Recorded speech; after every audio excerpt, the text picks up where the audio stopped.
when you're uncomfortable, like generally there's growth that's going to be occurring. And so that was a huge time of uncomfortability. But I think I learned so much about myself. And even now being off the mat, obviously, in my opinion, coaching is going to make you a better wrestler. And so this is a good time for me to step away from the physically demanding side of the sport and, dive into the mental side of the sport. And then not only that, just improve on my knowledge and intelligence and technically and mentally. And then I want to win, right? Like I'm going to do everything I can to win. And that's okay. Like I have these desires. God put these desires in my heart for a reason. My ultimate goal isn't to try to win. It's to try to beat and, have the spirit do a work in me to where I'm not fearful. Ultimately, I'm like, all right, so if I surrender the outcome and I just let God take care of it, like I still want to win. But now I'm starting to realize that that's not the whole premise of when I go to a wrestling match. My goal is to not be fearful. Every Sunday, I ask my wife, like, hey, how are you doing spiritually and how can I be better for you? Dude, sometimes those conversations are hard. It's like sometimes she's like, honestly, like this week I didn't like how you, et cetera, et cetera. And it's like, you got to swallow your pride.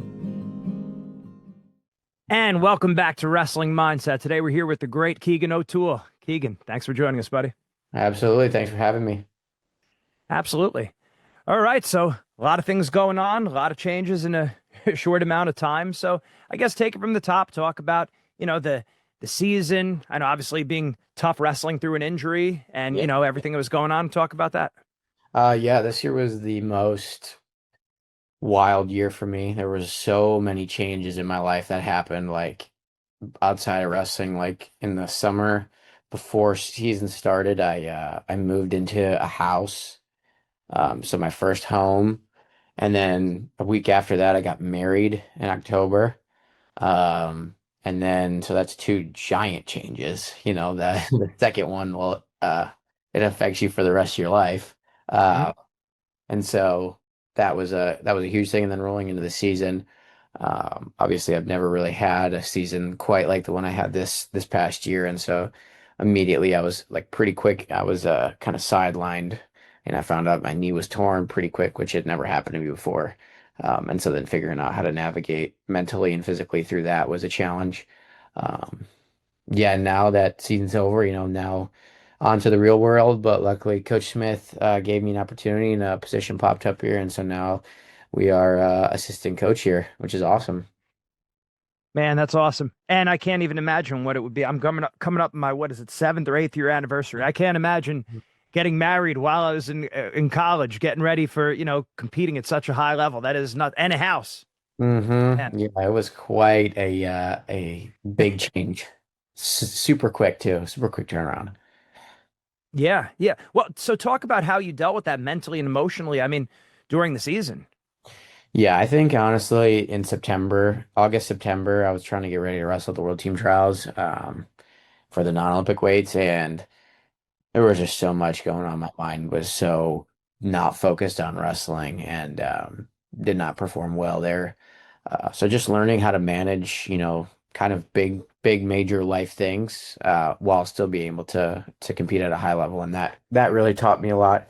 Because I mean, I'm going to be competing, hopefully, assuming I get back from this injury good, I'll be competing for, many years to come. And so like it's not like I can just avoid those problems. Like I'm always going to have a house now. I'm always going to be married now. And so I just God sent me the right person at the right time, and there was no stopping that. Uh, Okay. so it was just how it was going to go. And now I'm better for it. I'm a better person for it. And I've improved in my relationship with Jesus. And not only that, just being a better person in general when you're married. I'm sure you can tell it's not an easy thing, and it requires patience, kindness, self-sacrifice, and dying to your selfish desires on a daily basis. And so that's going to make you a better person.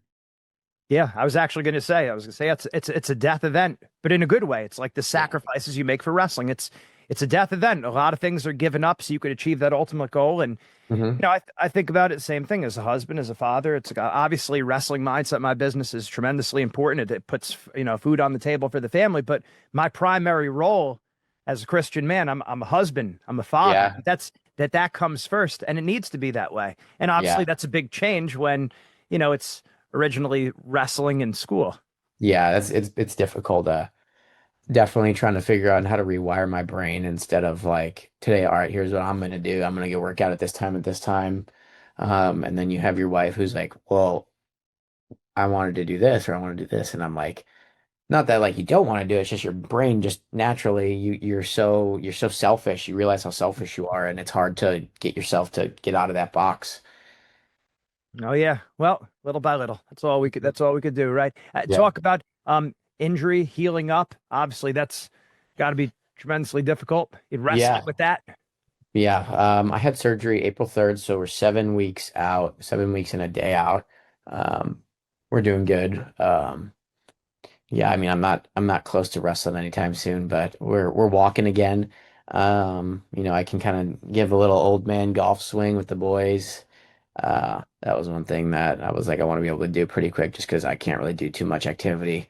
Obviously now running practices in my main form of, educating myself in wrestling is either watching film, or just teaching, like trying to teach the guys. And obviously, in my opinion, coaching is going to make you a better wrestler. And so this is a good time for me to step away from the physically demanding side of the sport and, dive into the mental side of the sport. And then not only that, just improve on my knowledge and intelligence and technically and mentally. And then, yeah, I guess wrestling through an injury this year was pretty brutal. There was a lot of times where I just didn't believe in myself, and a lot of times where, I was at home and my wife's like, "Why are you doing this to yourself?" And I'm like, "Because I just feel God telling me I need to go through it." Like I got no real good answer, but the way that the stars are aligning, I have enough stability and enough strength to wrestle. Not very good in my opinion, but I can still do it. And I don't think I'd qualify for a medical red shirt. And even if I could, I don't know if my body could probably handle, or I would not want to go through another full preseason and, competition, even if it meant that I was healthy. It's just, these are some things in life you got to push through and you're going to be better for it, even if it's going to hinder your possibility for results, that you want. Um, you got to lean into the discomfort as that's a big one. As I've just been like, when you're uncomfortable, like generally there's growth that's going to be occurring. And so that was a huge time of uncomfortability, but I think I learned so much about myself. And even now being off the mat, I never really realized how much I put my, self-worth into accomplishing goals in wrestling. When I was wrestling, I would tell myself like your identity is not a wrestler, like you don't base your life and your self-worth off of achievements. But I was still wrestling, right? I was still in the grind and I was still competing, still vying, Big 12 title, NCAA runner-up, like, those are all great things. But once you take the sport completely away from you, and I had accomplished a really big goal of mine, in a few years, like a year and a half. Um, Mindset Monday is brought to you by our official sponsors, Eat Clean, bro. Make sure you order today, get them delivered right to your house, check them out, and make sure you put in your discount code MINDSET. like I started to kind of feel like, why do I feel like I have no meaning or no purpose, or like I'm invaluable to anyone? And I feel like people, the guys on the team aren't going to listen to me because I didn't accomplish what I wanted to accomplish, or I was a runner up, and, there was a lot of prayer. There was a lot of, talking about it with my best friends, my coaches, my wife, and just understanding how to like navigate through that spiritually and, emotionally, just because I didn't realize it was a thing. But obviously God brings to light, your deepest, darkest, not necessarily, I would say, sins, but obviously he brings in- Attachments. yeah, your attachments and your idols and things like that. And wrestling was a big idol for me. And now learning how to understand that that's not who I'm not based off of accomplishment. My self-worth isn't in, my results. And so I didn't really realize that was that big of a problem until like 2 weeks after I got surgery. And I'm like, dude, I feel like a piece of crap. Yeah, but still not having the right mindset because, like you said, you would remind yourself that I'm more than just a wrestler, and Yeah. obviously your faith is important to you. So it's not like it didn't exist. It's just holding those two things in tension. And I guess then I think about Ben Askren always talking, your coach who would always talk about paradoxes. Like you have to be all in and obsessed with the sport. One example of the paradox: you're Yeah. all in, obsessed with the sport, but at the same time, I'm more than just a wrestler. Not an easy thing to balance. No, yeah, when you immerse yourself into something, it's hard not to like let your whole identity just travel to that. Right. It's like a surgeon. It's like they spend so many hours like Bus Tarbox, I'm super good friends with, and he's so well known in the wrestling community, and just like, Tim Johnson and him have been friends for years, and Tim's in the wrestling community and just things like that. And we go over to his house all the time for Bible study, and my wife and I are good friends with him. So um I got to think of the amount of times, the amount of hours he's put in his residency fellowship and the amount of surgeries he's done. And it's like he's constantly saying, like, I'm a surgeon in terms of my occupation, but it's not really who I am. Like, my first ministry is to spread the gospel, and how am I going to do that through my job? My job Right. is merely just the work that God has given me. And that's right now, God has given me the work of wrestling and now teaching wrestling. It's not who I am. It's not what, I wasn't meant to wrestle. I was meant to, serve God, and I was meant to, love the Lord your God with all your heart, soul, mind, and strength. And then I was to love your neighbor as yourself. So if I can, understand that and continue to pray through that and learn through that, I think that through this recovery, I'll be mentally, I think I'm just going to be in such a better headspace. Yeah. Yeah. Oh boy, it just touches on so many deeper level issues there as you say that my mind just starts racing because it's, yeah, we obviously Christ being fully God and fully man. It's like, okay, we have our vocation, right? He was as a husband, as a father, these kind of things. Mhm. Um, it's like, obviously that's, so we're all called to glorify God in our life. And it's through wrestling in a certain situation. And then it's through Yeah. coaching. And then if when wrestling goes not goes away, but if we're not wrestling or coaching, you're still glorifying God with your life. So we Yeah. can it's the way in which we glorify God might change, but the constant is that we're always glorifying Him. So I guess as long as we're holding that as constant, hmm yeah, Yeah. I was when me and my wife are doing this church class. So on Sundays we do 8:30, 9:30 church class, learning about the church, and then we go to church. And there was a question. It was like, can someone have a secular job? And the answer was no. Like, in any sort of work, like, we are made to work. It's not what defines us, and we shouldn't take pride in it, obviously. But God created us to work, and that should be what our ministry is. Like, our job is to spread godly values in the gospel. And so lately, I've been trying to think about when I'm going into a wrestling match, I want to understand that I want to win, right? Like, I'm going to do everything I can to win, and that's okay. Like, I have these desires. God put these desires in my heart for a reason. However, my ultimate goal isn't to try to win. It's to try to beat and, have the spirit do a work in me to where I'm not fearful. Ultimately I'm like, all right, so if I surrender the outcome and I just let God take care of it, like, I still want to win. But now I'm starting to realize that that's not the whole premise of when I go to a wrestling match. My goal is to not be fearful. 2 Timothy 1:7 is for God did not give you a spirit of fear, but one of right. power, love, and self-control. Yeah. So, like, I'm thinking about it as, like, I'm praying, like, I'm praying, Lord, that you can, keep me fearless and just be an ultimate competitor, run the race for you, not for the trophy. And I'm starting to realize that I think my mindset about it was wrong, and that I would pray for fearlessness to win instead of for fearlessness to beat, what the devil wants. He wants us to be fearful of the future. And then Matthew talks about I think Matthew 6 possibly, where it's like, do not worry about tomorrow. Tomorrow is enough Or worry. take care of itself. Or, Yeah. yeah, yeah, today has enough worry of its own. It's the same thing. Right. That's not just day to day. That's moment to moment. That's, fearful of 5 minutes before your NCAA finals match. What could happen? Um, Not understanding that, like, no, like, the objective is to beat the fear, because that's a Yes. huge thing for athletes. And I think personally, like, you're scared, sometimes you are scared to lose. You're scared to take a shot because you don't want to get spun behind. It's like beating that, like letting God do a work in you to beat that, not to, not be fear. Don't be fearful to win. Be fearful so you can be free of fear.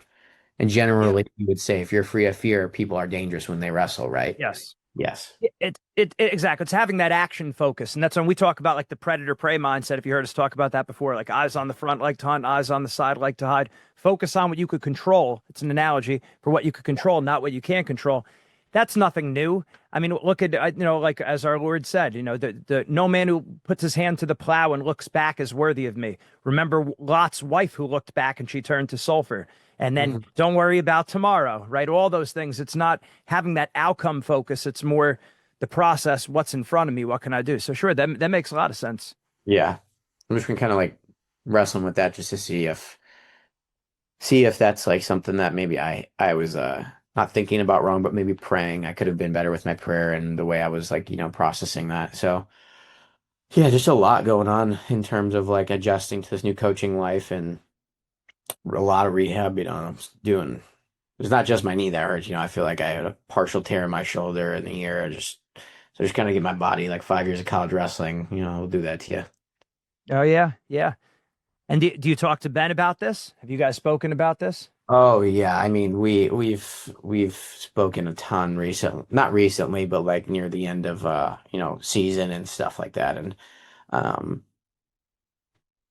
Ben's just great. He gives such a good perspective on, he's honest, but he's also like very realistic. And so um he was very supportive through the whole process. Obviously, he was sad for me, with dealing with the injury I had to deal with, but at the same time, he understood like, hey, like, it doesn't matter how you feel right now. You have to go out and you have to compete and you have to be fearless. And I did everything I could, did my rehab the best I possibly think I could. It was in there every freaking day of the week and then some, and trying to adjust and wrestle the way I needed to.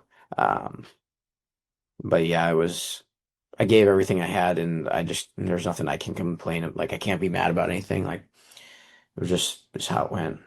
Yeah, and I mean, when you think about it, when you look at success, I mean, what is really success? The best to which you're capable of. Now, circumstances could permit to not wrestle to the absolute capability, but that doesn't mean we're not a success. Like maybe to the world, if they're just looking at, X's and O's outcomes, W's and L's, it's like, but I think that the deeper you dive into the sport of wrestling and really think about it, you realize that's not the end all be. That's like how the fans view the sport. That's not what it really is. Yes, absolutely. I agree. I think, yeah, 100% success was being able to endure what I did, which is something that if I look back on my freshman year, sophomore year, there's no chance I would have been able to endure that. I would have given up. There were multiple times where I'm like, dude, you have right now to just lose and be done. And no one would say anything. No one would have said anything. But I know deep down in my heart, I would have known that I would have been like, you were scared and you let the fear get to you and you caved. And I don't want that to be something that, one, I let myself do. And not only that, I want to be able to, as I'm helping coach guys now, I want to be like, hey man, I was in your situation. There's going to be a lot that's going through your mind. And like, there's going to be a lot of times where you're going to be making excuses for yourself. And honestly, people are going to be the ones that make excuses the most for you. Like, it's not only you. It's like, there were times during this process where I was like, I'm fine. Like, I'm doing great mentally. Like, I'm ready. It doesn't matter. There's no excuse.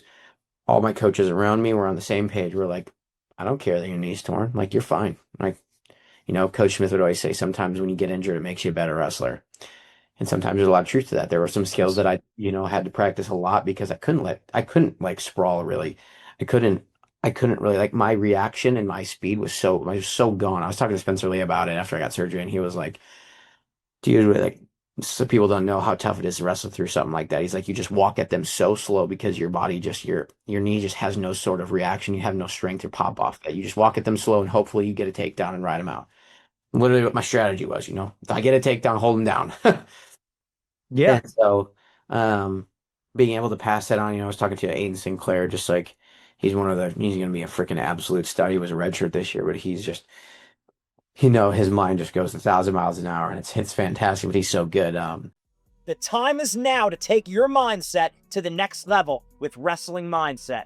Make sure you go to our website, wrestlingmindset.com, and sign up for your free trial session today. Don't wait any longer. You want the mental edge right now. When you sign up for the free trial session, you're also going to get a copy of our free ebook, Building the Predator Mindset.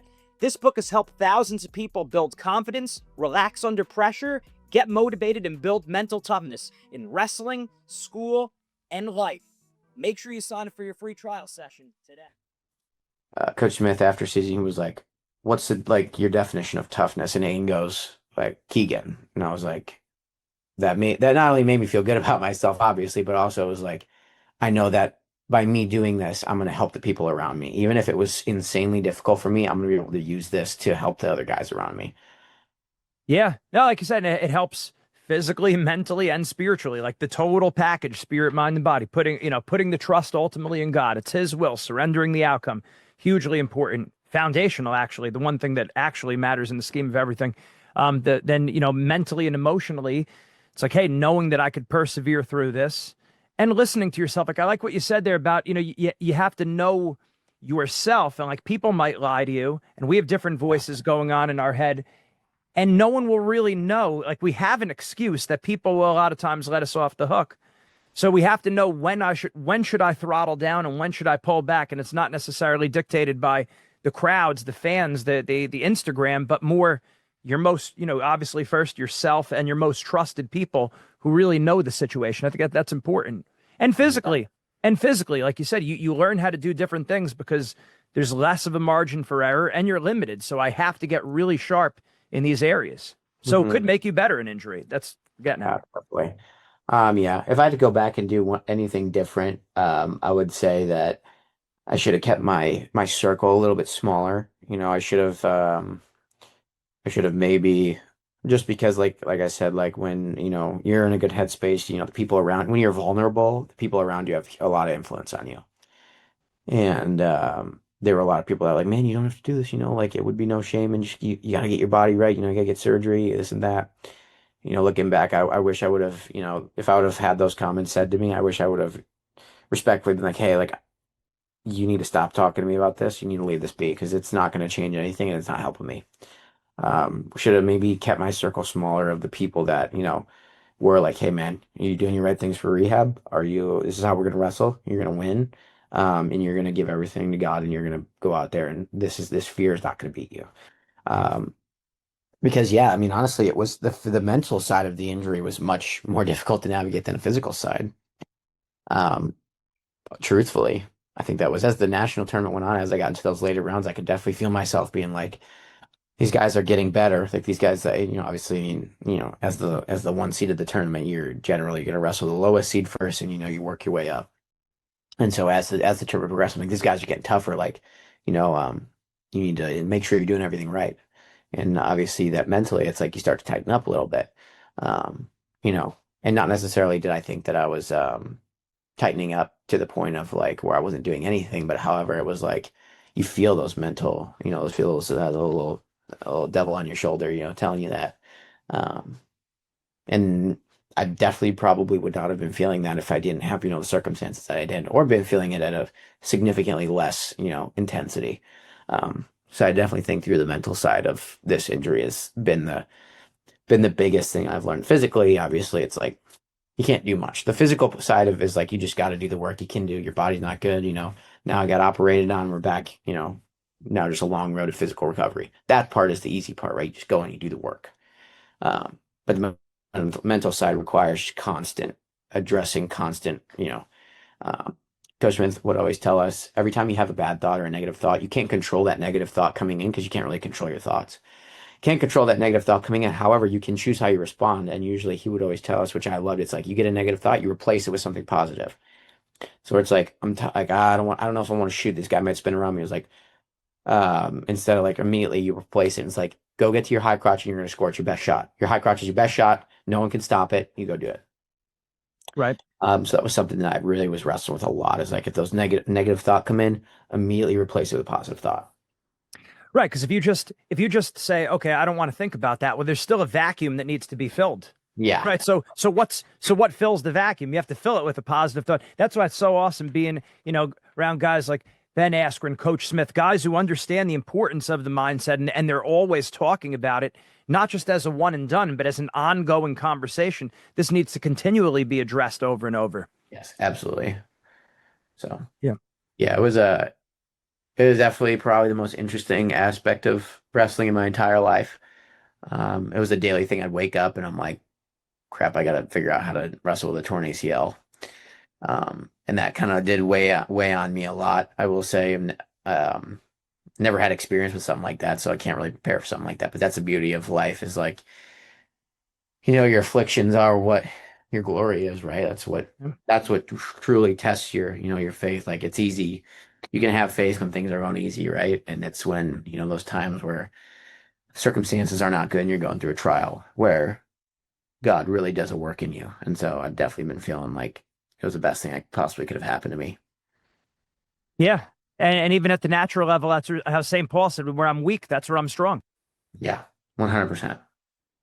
So, yeah. Well, now, I'm sure like now moving on to coaching and also competing the international level and everything. Now you have something that you wouldn't have had before. If it would have been just health and just wins and just all the way through, it's like you don't have all that extra that all that extra, all those lessons and everything that you've gone through to prepare for the future. So just like you said, having the mentality like, hey, this is the best thing that could have happened to me. That's the kind of thing that equates to future success, Yeah, whatever that may look absolutely. like. I mean, it's just weird how turn of events happen. It's like, I mean, just for an example, it's like, um, I don't know. I mean, I guess if you were to maybe I guess I'm from the outside perspective looking in, um, Zahid Valencia doesn't pull Aaron Brooks' singlet. David Taylor may make the Olympic team and wrestle for a while. Instead, pulled the singlet. Aaron Brooks beat David Taylor. Now David Taylor's a head coach of Oklahoma State, and they had great success in their first year. They had two national champs. Obviously, I lost to one of them, which sucks, but um, so it's like just a chain of events. Like David Taylor probably at the time was like, "This sucks. I didn't want to lose. I wanted to make the Olympic team." But maybe if that doesn't happen, he doesn't have a head coaching position, and moving on to the next phase in his life that God had intended. Just weird. Yeah. Well, then I think back to Job, where Job questions God, why does this happen? And that's God the Father's longest monologue throughout the whole Bible. Where were you when I created the heavens and earth? Right. And then I also think to St. Paul, where he said, God's working all things together for the good, of course, for those who love him and those who were cooperating with his will. Right. So, yeah, we're not smart. And well, we don't see it. Like we look at time as we look at things linearly. Whereas God is looking at it more like he turns it up and down. He could see the past, present, and future all at once. So that's where the faith comes. That's where it's I live by faith, not by sight, right? Yeah, absolutely. Yeah, that's something that I've been consciously trying to attack. And, having a wife that's so just, man, that girl she's very good at, she was raised in a very Christian home, and I love her family. And just, every other week it's like, hey, how's your time in the Word been? And if it's good, I'd be like, oh, it's actually going really good this week. Sometimes it's like, oh, yeah, it has not been good, kind of inconsistent. She's like, okay. And she doesn't say anything else, but it's just like, obviously, when you ask that question, it's like, all right, I need to be better about this. So, like, having someone who's pushing me like that really has been helpful in this process, too, because, we can't. Whoever thinks that we can do this journey on our own the right way is, who's wrong. Exactly. That's just pride talking. Yeah. Anything else you wanted to hit on? Any other points you wanted to elaborate on, or what do you have coming up in the near future? I mean, yeah, just kind of this new coaching life. It's been really fun. Obviously, we're kind of in a downtime right now where NCAA season ended about 2 months and a day ago was national finals. Um, so just kind of adjusting. And then obviously rolling into summer training. I'm very excited. We have U20s, we have some guys going there, U23s. Hopefully we can get a couple guys on the world team. We got super close at the senior trials, getting a couple guys at Final X, but came up short. So hopefully we can redeem ourselves by going to U20s. Aiden Sinclair, looking forward to him. And then obviously we have an amazing incoming class of incoming freshmen. I'm really pumped for these guys to get here and start working. And hopefully I just get my rehab's going good. Just continue to keep pushing that, and then hopefully I'll be on the mat. And I think all things going good, I would like to be competing maybe in January, February if I can find a tournament to go to. Awesome. Well, great stuff, Keegan. We wish you the best. Great, solid conversation. Getting into all the whole shebang, spirit, mind, and body. It's not just a punchline. It's not just a catchphrase. You see right here, the best, one of the best wrestlers in the country and the world, right here, saying it: spirit, mind, and body. So, be the total package. Don't just talk about it. Be about it. Yeah, Thanks. absolutely. I think actually one more thing I was actually brought up. What is it? Spirit, mind, and body. Obviously, I think there's something that we neglect as athletes. And I'm in a married small group with three other married couples. Actually, Bus Tarbox's son-in-law. He works down in Branson, Missouri at a Christian camp. So he went to an institute and learned all about, Bible. He's very well versed in it. And there was something that he talked about. I think, let me try to find it quickly. I think it's maybe in First Timothy. It talks about physical training is of some use. Some use, right? But basically spiritual, like will endure until the end, something like that. Yes, here I got it. It's 1 Timothy 4:8. So I can pull it up in my Bible up quick. And a big shout out to our sponsors, Eat Clean Bro and Champion Athletes. You need to eat like a champion to think like a champion. Mindset makes the difference. For the training of the body has limited benefit, but godliness is beneficial everywhere, since it holds promise for the present life and also for the life to come. And so we went through kind of like a whole study of, not a study, but just like a whole hour-long session of this. And basically he had us write down our wrestling goals and our physical goals. And obviously, like, Aiden Sinclair is writing down 4-time national champ. I'm writing down Olympic champ. This and that. All right. And then he goes, all right, so now reading this verse, what are your spiritual goals? Right. And all of us are like, what's a spiritual goal? Or like, I don't know. And right there, it just is like, just proves we're just living and just not approaching life the way God wants us to. Because I mean, physical training is of some benefit. The Bible tells us that, but that spiritual training is of all benefit. Right. It's like, it's of everything. So why would we not put more effort into that part?